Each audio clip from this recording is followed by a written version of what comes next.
হাতমেট হ'ব ৰাজ্যত দ্বিতীয় পৰ্যায়ৰ পঞ্চায়ত নিৰ্বাচন। দ্বিতীয় পৰ্যায়ত ভোটগ্ৰহণ অনুষ্ঠিত হ'ব ধুবুৰী, দক্ষিণ শালমৰা, গোৱালপাৰা, বঙাইগাঁও, বৰপেটা, বজালী, নলবাৰী, কামৰূপ মেট্ৰ', হোজাই, নগাঁও, মৰিগাঁও আৰু দৰং জিলাত। দ্বিতীয় পৰ্যায়ৰ বাবে ইতিমধ্যে তুংগত উঠিছে প্ৰচাৰ অভিযান। উজনি অসমত প্ৰথম পৰ্যায়ৰ প্ৰচাৰৰ পিছত দ্বিতীয় পৰ্যায়ৰ বাবে নিৰ্বাচনী ৰণক্ষেত্ৰত নামিছে ৰথী মহাৰথীসকল। দুটা পৰ্যায়ত ২৫,০০০ৰো অধিক ভোটকেন্দ্ৰত ১.৮ কোটিৰো অধিক ভোটাৰে সাব্যস্ত কৰিব ভোটাধিকাৰ। ইফালে দুৰ্গম অঞ্চলসমূহৰ ভোটকেন্দ্ৰলৈ আজিয়ে ৰাওনা হ'ব বিষয়া কৰ্মচাৰীসকল। আৰু যিহেতু দ্বিতীয় পৰ্যায়ৰ নিৰ্বাচন অনুষ্ঠিত হ'ব, গতিকে সকলো যথেষ্ট ব্যস্ত। শাসক বিৰোধী নিৰ্বাচনী প্ৰচাৰ অভিযানত ব্যস্ত হৈ আছে। গতিকে ৰহাত দ্বিতীয় পৰ্যায়ৰ পঞ্চায়ত নিৰ্বাচনৰ বাবে কেনেধৰণে সাজু হৈছে প্ৰাৰ্থীসকল, সবিশেষ আমাক জনাব অসীম চেত্ৰীয়ে।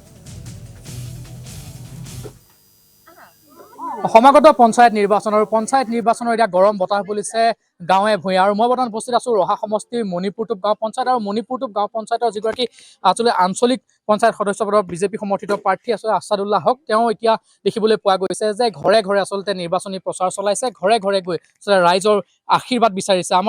আমি বৰ্তমান প্ৰাৰ্থীগৰাকী নিৰ্বাচনী সভাত আছো আৰু তেওঁৰ সৈতে কথা পাতিবলৈ চেষ্টা কৰিম। পঞ্চায়ত নিৰ্বাচন সমাগত কেনেধৰণে চলিছে পঞ্চায়তৰ নিৰ্বাচনী প্ৰচাৰ? ঘৰে ঘৰে গৈ নিৰ্বাচনী প্ৰচাৰ চলাই আছো। ৰাইজে যথেষ্ট সঁহাৰি দিছে। আমি এইবাৰ নিশ্চিত আমাৰ যি পঞ্চায়ত ১১৪ নং মণিপুৰটোপ গাঁও পঞ্চায়ত, এই ১১৪ নং মণিপুৰটোপ গাঁও পঞ্চায়তৰ আঞ্চলিক পঞ্চায়ত, জিলা পৰিষদেই হওক, ৱাৰ্ড মেম্বাৰে হওক, গোটেইখিনি আমাৰ ভাৰতীয় জনতা পাৰ্টিৰ হৈ জয় হোৱাটো নিশ্চিত। আপুনি কিমান আশাবাদী বা ৰাইজে আপোনাক কিয় ভোট দিব বুলি আপুনি ভাবে? মই সম্পূৰ্ণ আশাবাদী।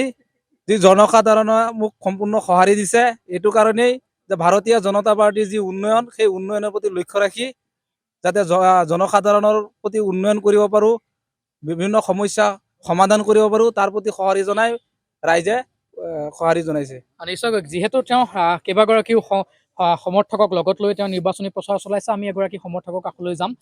কেনেধৰণে চলিছে এতিয়া যিগৰাকী প্ৰাৰ্থীৰ সমৰ্থনত আপোনালোক ওলাই আহিছে, আচলতে কিহৰ বাবে সেই প্ৰাৰ্থীগৰাকীক সমৰ্থন কৰিছে, কি আশা কৰিছে প্ৰাৰ্থীগৰাকী? হয়, আমাৰ ভাৰতীয় জনতা পাৰ্টি হৈ আমি আজি মণিপুৰটোপ ১১৪ নং গাঁও পঞ্চায়তত আমি যি নিৰ্বাচনী কাৰ্যসূচী আমি চলাই আহিছোঁ, এই নিৰ্বাচনী কাৰ্যসূচীত আমাৰ ৰাইজৰ বিপুল সঁহাৰি পাইছোঁ।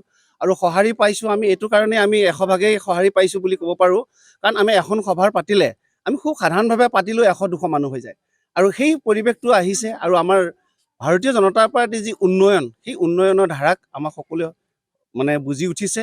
আৰু এইবাৰ আমাৰ ভাৰতীয় জনতা পাৰ্টি মণিপুৰটোপ গাঁও পঞ্চায়তখন 10টা মেম্বাৰ, জিলা পৰিষদ আৰু AP মেম্বাৰ গোটেইখিনি মিলি আমি অসীম চেত্ৰী আপোনাক এই মুহূৰ্তত ধন্যবাদ জ্ঞাপন কৰিছোঁ। আপুনি ৰহাৰ পৰা প্ৰাৰ্থীসকল কেনেধৰণে সাজু হৈছে সবিশেষ জনোৱাৰ বাবে।